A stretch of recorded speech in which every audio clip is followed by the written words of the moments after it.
Alright everybody, welcome back to the channel. Mike here coming at you with another video.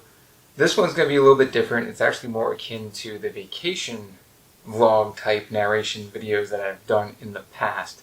I do have some more hiking content in the works that will be coming soon. I'll probably post another little YouTube update video about that in the future, but for right now I'm going to get with this one. We went on this trip last year and I've kind of been preoccupied. I haven't really gotten around to making an actual video for it. So this video is actually going to be about our trip to Greece.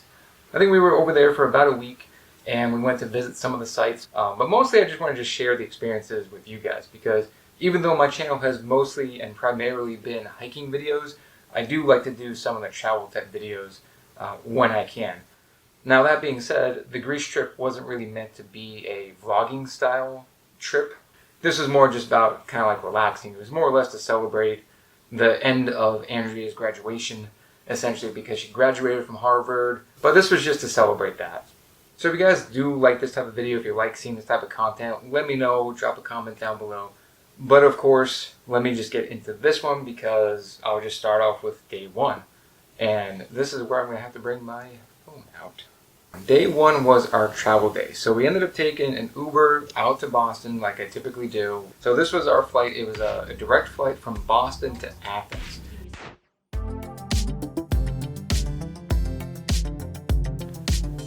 We arrived at the airport with plenty of time to spare.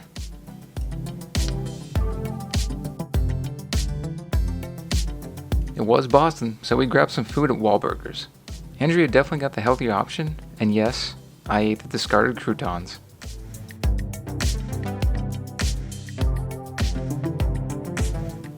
Finally, it was time to board.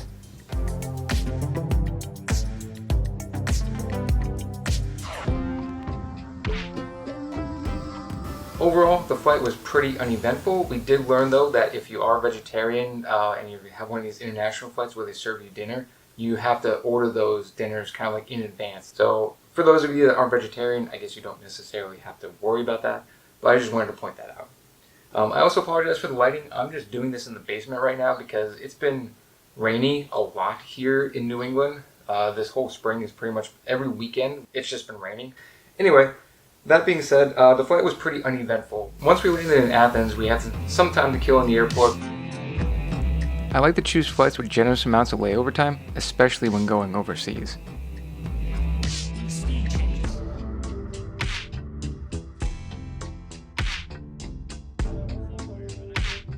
Number 4 down there. We went to baggage claim to pick up our bags.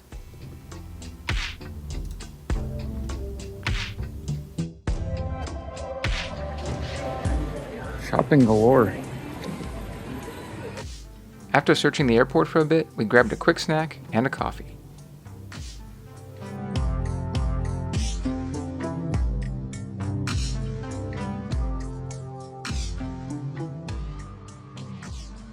We had to eventually take our flight from Athens to Paros.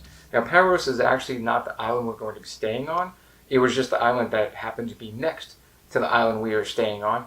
And the flight into that was a heck of a lot less expensive than the flight to the island which we were staying on, which happens to be Naxos. The puddle jumper flights were smaller, so we had to take a bus to the plane to board.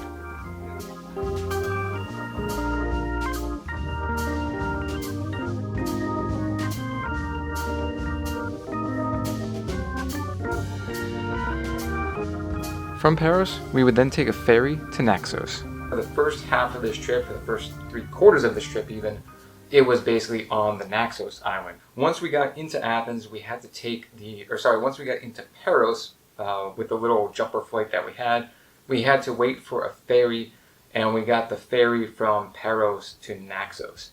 Now, we did take a taxi from the Paros airport to the Paros port, which is where we picked up the ferry. One thing to note about taking taxis in Greece.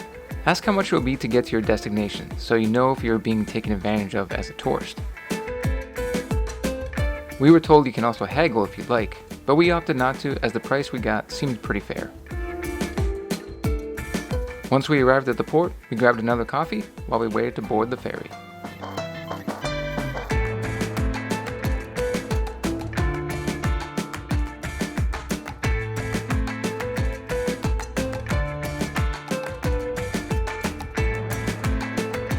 once we got on the ferry, that was a fairly short ferry ride. I want to say it was about 45 minutes to an hour. The cool thing about the ferries though, we just recently took a ferry from Massachusetts, kind of like the Cape Cod area to Martha's Vineyard, which I'll get into in another video.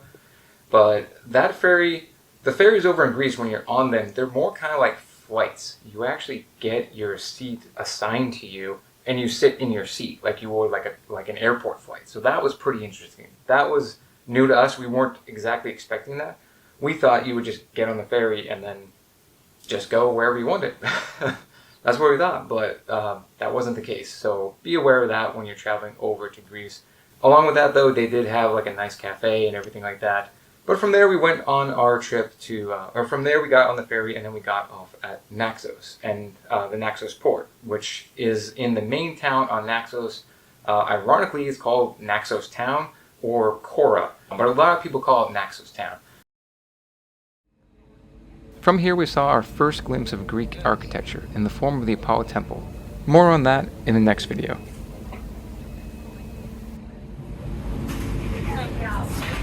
Yeah. There it is.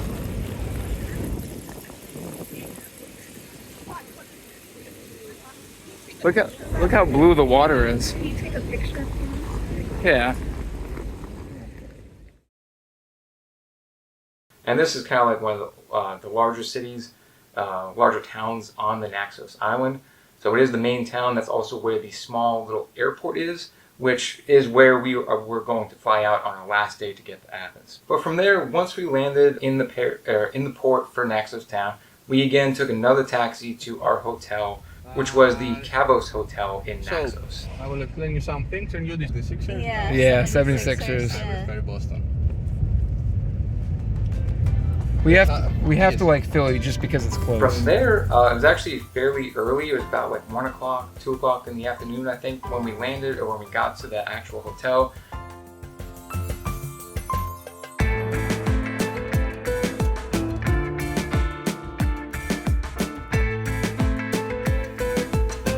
I got distracted by this brightly colored spider.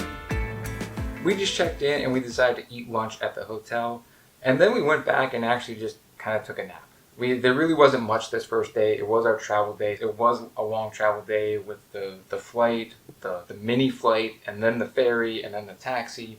So it was a bit much. We had our lunch at the hotel, then we just went back to relax, organize all of our stuff, get a lay of the land a little bit. The hotel pool looked so inviting, but we saved that for another day.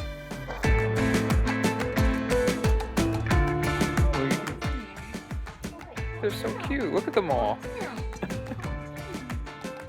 Oh, that guy. I don't know what he was doing. This was our first look at the Greek cats. Oh, there he goes. This guy's going between my legs. Oh my god. Oh my god. Okay. I grabbed a beer and we had some lunch. And after lounging around for a bit, we went back to the restaurant for dinner. So the hotel dinners were actually quite good, and to be honest with you, I'm just going to spoil this now. The Hotel Kavos was a fantastic place to stay.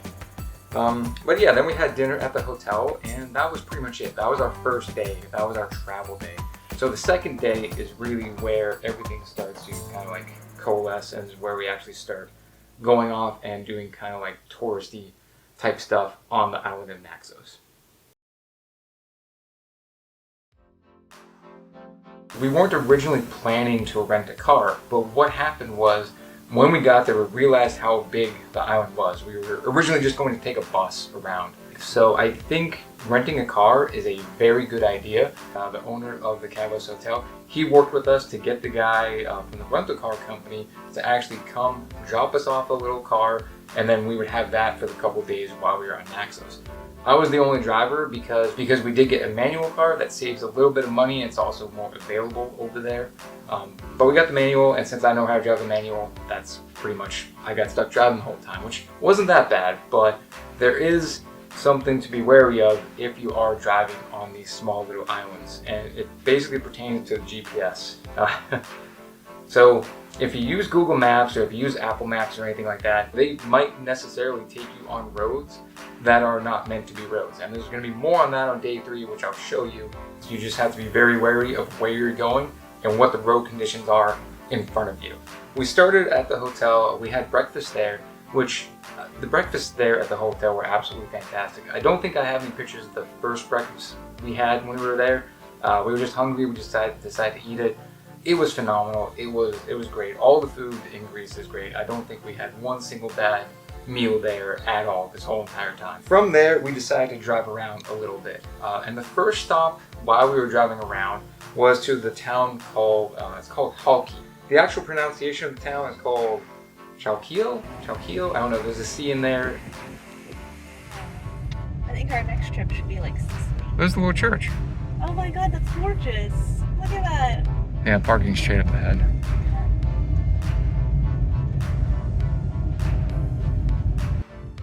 Is this it? No. Oh, parking to the left. Yeah. There was parking at the end of the town, so there's a nice little public parking lot. You don't have to pay when you park in that little spot. It was fairly big, at least we weren't going in tourist season. This was kind of what they call the shoulder season. So maybe we got lucky with the parking. And then it's just a short walk downtown. And when I'm talking about a short walk, it's like 5 minutes. And it's pretty cool because you actually get to walk along and see all the old school shops and everything like that they have. Any of the there. restaurants get good reviews that you could tell?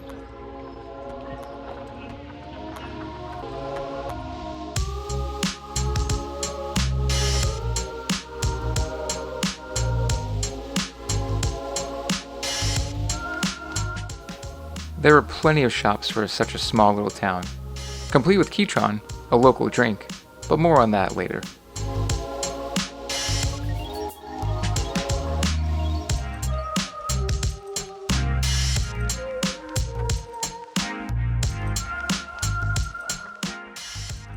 Pretty cool place.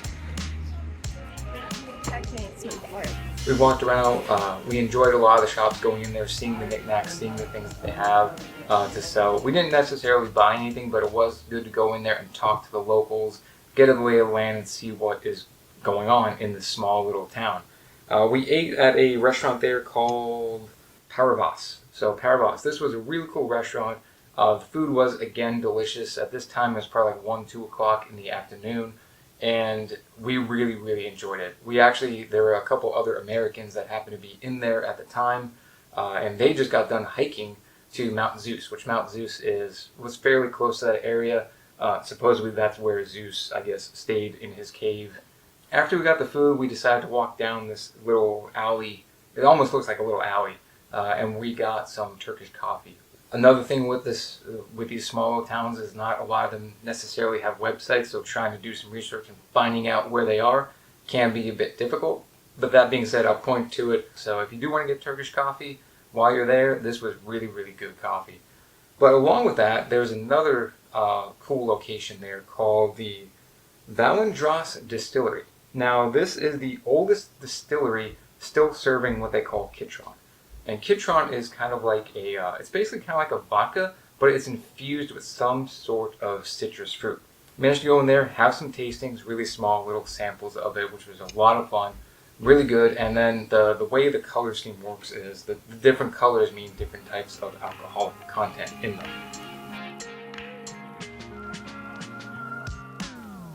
Along with the samplings, there were displays of old tools and equipment used to make Kitron.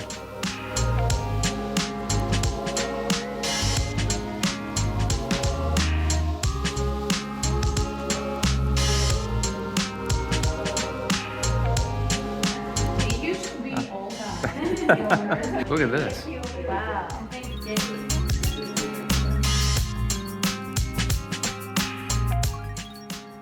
After that, we decided to walk to one of the oldest Byzantine churches in the area. It's an 11th century Byzantine church. It was actually the church of St. George Dioscorides. I guess that's how you say it.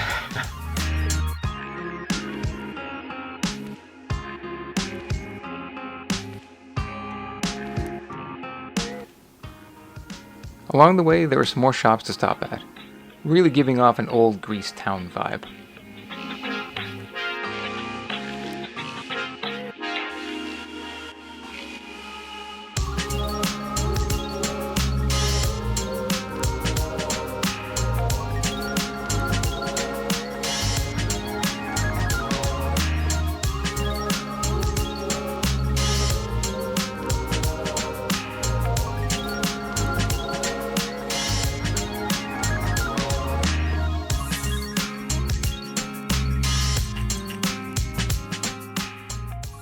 But we decided to go there. At this point, it was kind of getting pretty hot out, so we decided to not stick around for too long. We did pass by a lot of olive trees while we were in that area, which was really neat to see. Apparently, this area, which is called Trigia, is the largest olive cultivation area in the Cyclades, which is the islands that we were on. So we got to walk by all those on our way to this church.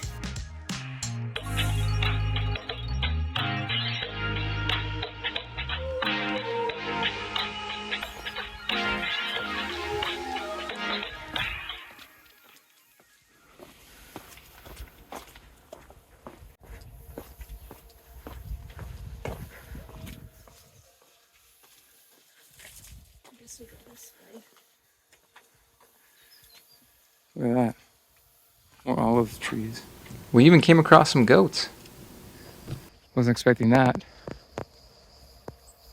When we got to the church, there really wasn't much there because you couldn't get into the church, but it still was really cool to see this old Byzantine chapel sitting there from the 11th century. I mean, just being in awe of how old this is. It's kind of crazy.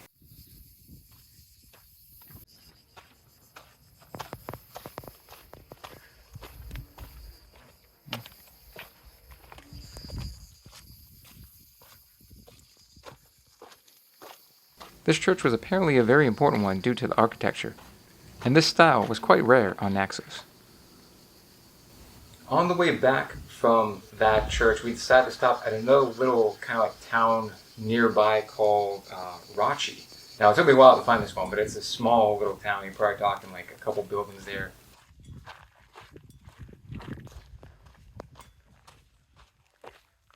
If you go a little bit further down that town, there is another old church. But at this point, we decided to turn around because it was getting pretty hot. It was the afternoon. It was still getting quite hot out, especially coming from the winter in New England. We're not used to the heat.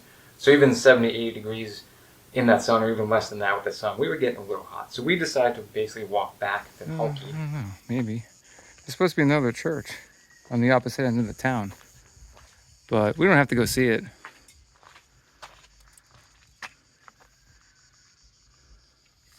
Yeah.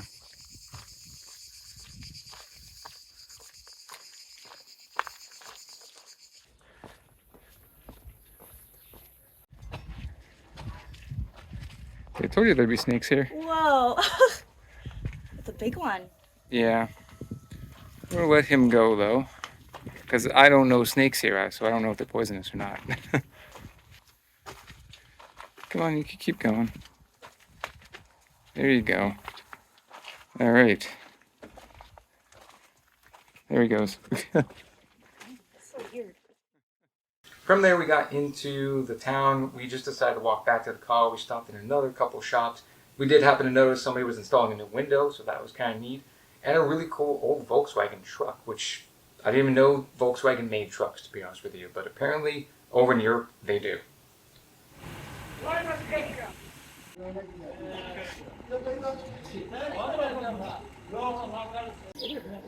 Yeah. Pressure, you know? Naxos is known for their marble, and a lot of their marble was actually used in items that were built in Athens. So this was kind of like a good precursor to the Athens trip that we would go on. Yeah, the car's still there, so that's a good sign.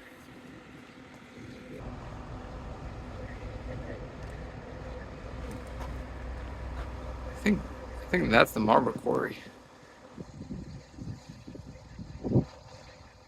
From there, once we got back to the town, we decided to drive to another area, another town, a little bit larger on the other side of the island called Aparanthos. Or Aparanthos. Yeah, Aparanthos. I think I said that one right. Olive oil experience? Oh, is that the one where you get to see them make it? Maybe. That'll be cool.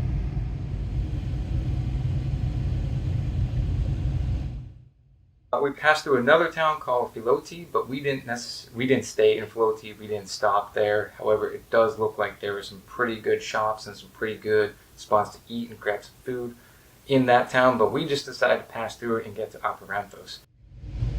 Look at this. It's cute.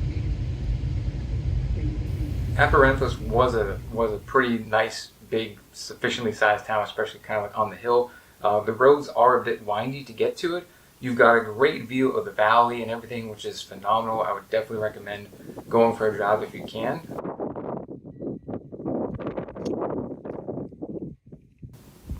Well, it looks like the cats of Greece made their imprint here too.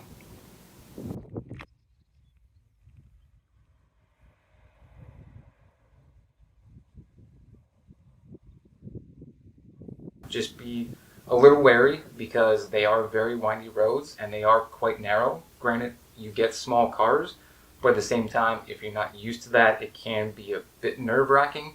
So just be aware of that if you are driving in those areas. And to be honest with you, I don't know how they get buses around some of those turns. It was kind of crazy. Now, that being said, there are a few spots around bends and things like that where the road is a little bit wider, really meant for you to pull off your car, take a look at the view, and just kind of like relax and enjoy it before you hit the road again. When we got to Aparenthos, there was another little parking spot like right outside the town again that we got to stop in and park for free and then walk into the town.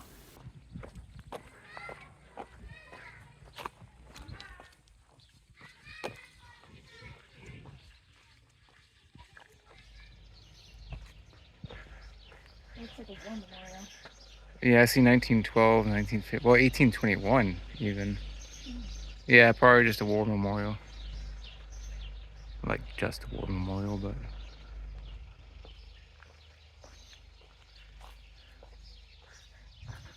Now with that, this was, I believe it was a Sunday if I'm not mistaken, so the town was not really that busy at all. So it was a Sunday in the shoulder season, really not that much was open. We walked into a couple shops while we were there. We just kind of got lost really in the city because it's all these different layers and different sidewalks, different levels.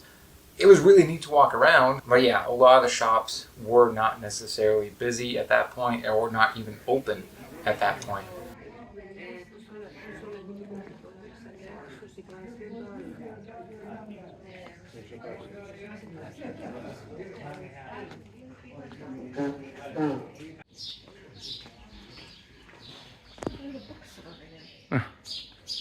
We're going in there then.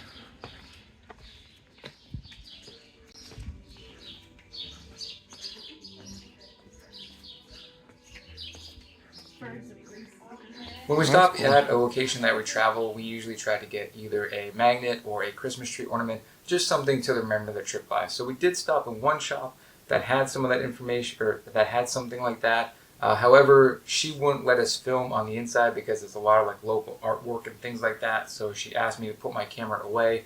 I took a picture from the outside, or I think I took a picture from the outside or a video from the outside. So I'll show you that. But there was a lot of cool, like nice artwork and decorations on the inside there. So it was a really, really nice spot. I'd highly recommend getting in there. We did eventually find that bookstore.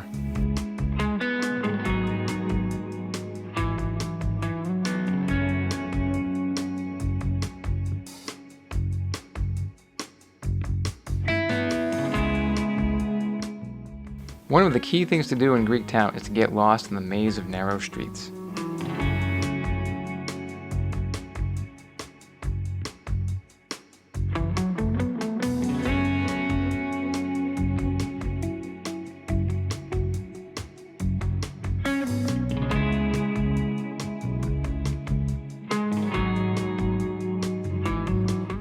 That's the road we came in on right down there.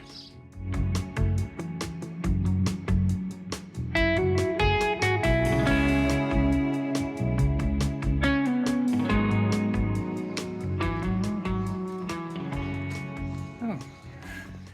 Hey, buddy.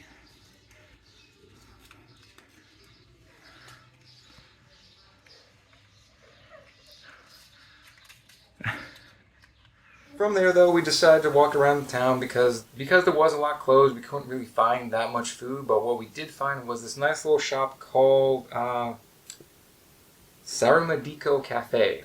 We got gelato, and it was a nice view. We got to overlook the valley, or got to overlook the town. So we really liked that spot. It was a great spot. We got the gelato at the, I guess the store right across the street. And then we went to I guess they have a seating area across it's not a street, it's like a lane, like a walking path. And we went to there and we just sat at those tables and just ate our gelato and just kind of relaxed there, enjoyed the view, talked for a little bit, looked at the menu just to see what food they had, but we didn't really necessarily want to get food there. Because when we were there, or when we were driving to Aparanthos, there was a restaurant called Rotunda. Now that one I do know how to pronounce. It was called Rotunda. It was outside the town, probably like maybe by a couple miles or a couple kilometers. I'm not too sure. I can't gauge the distance because of all the windy roads. But it wasn't that far away. However, it looked like a really good restaurant, and the view outside of it also looked fantastic. So we decided while we were sitting there talking to just go back to that place instead. So we walked back through the windy level, all the craziness of that town. This is like the perfect time to come. Do you want to go down here? No, let's head back to the car because I don't know if that goes anywhere. Yeah, I don't think that goes. Yeah, because I saw the cemetery where it parked is over there. Yeah. So Once we got back to the car, we drove to Rotunda. We decided to eat there just because the menu looked really good and the view was phenomenal. I see goats. Come over here.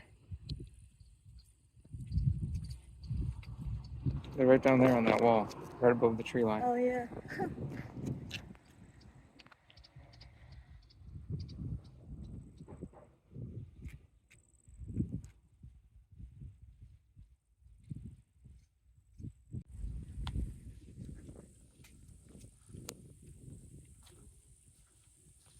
It really wasn't that busy when we got there.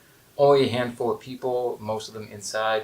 But we decided to sit outside and got an amazing view of the valley. You could see the whole valley. You could see goats down there. You could see the town of Filoti, I think it was. You could see that. And you can see all the way out to the Aegean Sea. It was a heck of a view. I can't imagine a much better view, to be honest with you, while you're eating food. I mean, this was absolutely fantastic. And the food was really, really good. I got some sort of braised beef dish. I forget, I don't even know what it was called. Oh, it was great. And honestly, not that expensive, especially since you factor in the fact that when you go over to Europe, you don't necessarily have to tip as much as you do here in the US. Makes a big difference. In the end of it. But that being said, it was great food. We just decided to stay there for a little bit, eat, relax, enjoy all of our food, eat nice and slow, and then head out on the road. This is Filoti. Filoti. Yeah. We Filoti. see a lot of people in here. Well, there's also there's a lot of cars, but I don't see Yeah. I don't see many people walking. All the trucks are Toyota. Did you notice that? Yeah. Or Volkswagen. There was a Volkswagen one in that other town that we went to. Yeah, I was just like, that's unusual. interesting. Yeah. And that was pretty much the end of day 2 at that point. And then we just basically went to bed and then got up, ready to get up and go for day 3.